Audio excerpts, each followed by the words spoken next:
Finally हामी चाहिँ अब पिकनिक जाने तयारी। ल हेर्नुहोस्, अब हामी चाहिँ 81 वहाँ गएर देखाउँछौँ भिडियो। ल हेर्नुहोस्, राजापानी पुगिसक्यो फाइनली है। यो चाहिँ राजापानी हो। यहाँनिर चाहिँ एकदम राम्रो बनाउनु भएको रहेछ यो ठाउँ। धेरै वर्षमा गएको म है। ल हेर्नुहोस्, अब हामी चाहिँ कता हुनुहुन्छ हाम्रो टोलीहरू चाहिँ, हामी चाहिँ पछाडि छौँ, सामान लिएर जाँदैछौँ। कहाँनिर हाम्रो ठाउँ चाहिँ थाहा छैन। ल हेर्नुहोस्, यो स्विमिङ त होइन, यो चाहिँ अब यो ढुङ्गाहरू चल्नको लागि चाहिँ पोखरी तलाउ जस्तै हो।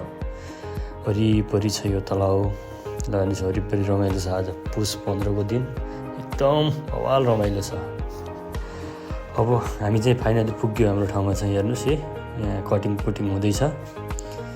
दाइ यता हुनुहुन्छ, अर्को दाइ हाम्रो अङ्कलहरू यता हुनुहुन्छ है।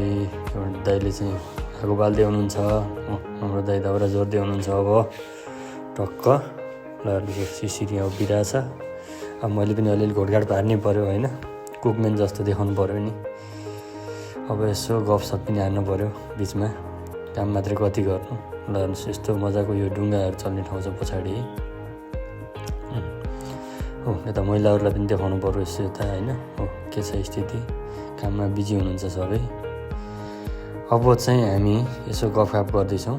गफ गर्ने क्रममा चाहिँ म तपाईँहरूलाई यसो यता वरिपरिको सिन देखाउँदैछु है। ल यहाँ चाहिँ हाम्रो कटिङ कुकिङ सबै हुँदैछ। अब यहाँ हेर्नुहोस्, यो ढुङ्गा जस्तो हाँसको आकारमा बनेको ढुङ्गा सरर चल्छ यहाँनिर। यसको चाहिँ पैसा कति तिर्नुपर्छ पनि त्यो चाहिँ थाहा छैन मलाई। ल देख्न सक्नुहुन्छ, यस्तो मजाको ठाउँ छ। आज पुसको 15 दिन यस्तो सिरिर हावा लगाइरहेछ, हल्का शीतहरू चुहिरहेछ होइन, रमाइलो भइरहेछ।